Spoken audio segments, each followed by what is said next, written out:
Do you think dating young gives valuable experience, or do you think it actually makes settling down more difficult later in life?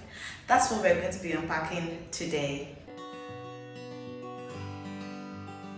Hello, I'm the Queen, and welcome to my space where I share my journey through medicine, love, life, and everything in between, with the hope that you find a little piece of yourself here too.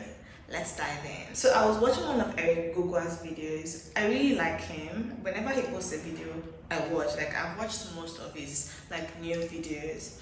But the video that he posted, the one I'm going to be unpacking today, I don't support his take 100%, and that's what I'll be breaking down in this video. So first, I'm going to be summarizing Eric's point. I have it on my laptop right here in case you see me looking this way. So in that video, he basically was talking about teenagers dating, and he said that he is not against teenagers dating because he has seen a few couples that they started dating when they were young and they actually got married and they had lifetime love. Let me just summarize everything he said. The first point is dating as a teenager isn't bad if it's not intimate, but if a teenage relationship ends, he advises people to wait till they are 21 years before dating again. And his reason for this is that dating too young can give an illusion of endless options, and that illusion could make commitment harder later in life. And exploring too much can cause constant comparison of future partners. So that was basically the summary of that video. I actually agree with Eric on a couple of things.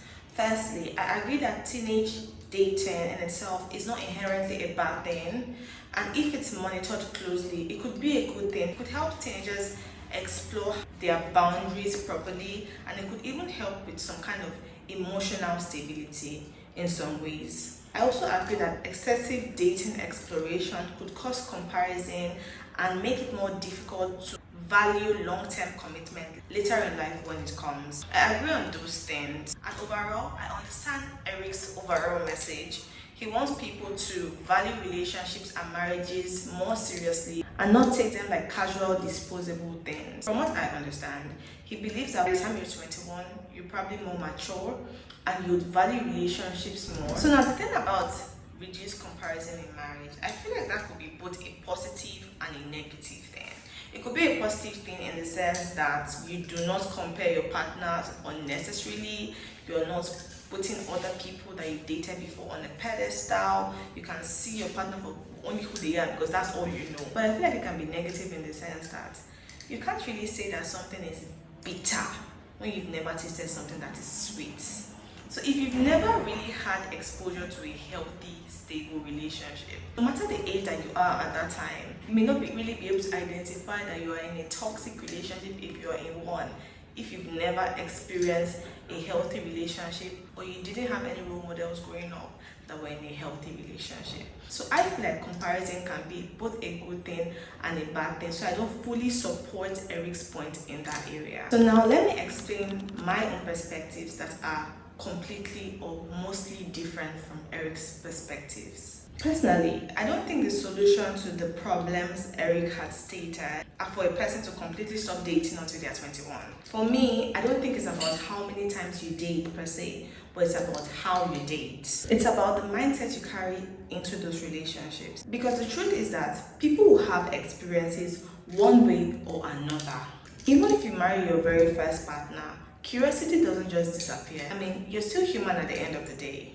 And that's why we've seen a lot of situations where a person that never dated before, they get married to their first love, and then as the relationship gets older and probably more boring, they meet someone at work, maybe a colleague that treats them so much better than their partner, and they start wondering if they've been missing all of this all along, if they settled too early. They start having these kind of thoughts, and they have no experience to compare it to. So it looks like gold, literally. It's literally the exact definition of a grass looking greener at the other side. But now, these people don't know anybody else. They only know that they are partner. So they don't know how relationships can feel good in the beginning and then later on it changes. They might have experienced that once with their partner, but every relationship is different. And I feel like experience is what really teaches you that all that glitters is absolutely not gold. And it's not just about curiosity. Sometimes people who rush into marriage or go into marriage with the very first person that they date end up in relationships that they are not even aware are toxic. Because how can you really tell a relationship is toxic or unhealthy if you've never really been in a healthy one? And I said this earlier. How would you know that constant criticism, manipulation, or control aren't just normal things in a relationship? You may never really be very sure if you've never been in one. Even if you had good role models growing up, you don't really understand the nitty-gritty of relationships and what love, affection, and everything is about until you experience it properly. So that's why I believe that saying a person should not date until they are 21 is not the magic solution that the video sort of makes it out to be. Age doesn't automatically give you the ability to spot red flags. Plenty of people in their early 20s or even their late 20s get stuck in toxic relationships because they don't have the perspective that comes from past dating experiences. If you've gotten to this point in the video, I would really like you to comment whose side you're on, Eric's side or mine. Please comment in the comment section, and don't forget to like and subscribe to my YouTube channel. So for me, the better advice is not for people to avoid dating altogether until they are 21, but instead, healthy dating experiences should be encouraged. If you're a late teenager and you're in a relationship and it doesn't work out, that's fine. What matters is that you take out time to heal, to reflect, and learn who you are outside of a relationship before you go into one with better knowledge and experience on how to navigate the entire process. This way, you know the difference between love that builds you and love that breaks you, and you don't have to wait until you're 21 before you learn this. I've had my own fair share of dating experiences, and I feel like those experiences really grounded and shaped me. It taught me that feelings fade and people can completely change. And I don't think that there are any amount of books or videos that can really help you understand that reality like your own personal experiences would or can. Because I've dated very healthy partners and I've dated some partners that weren't so good, it actually makes me compare people a lot less now.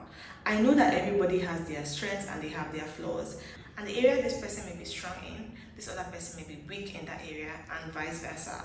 So I don't think that dating will always cause unhealthy comparison.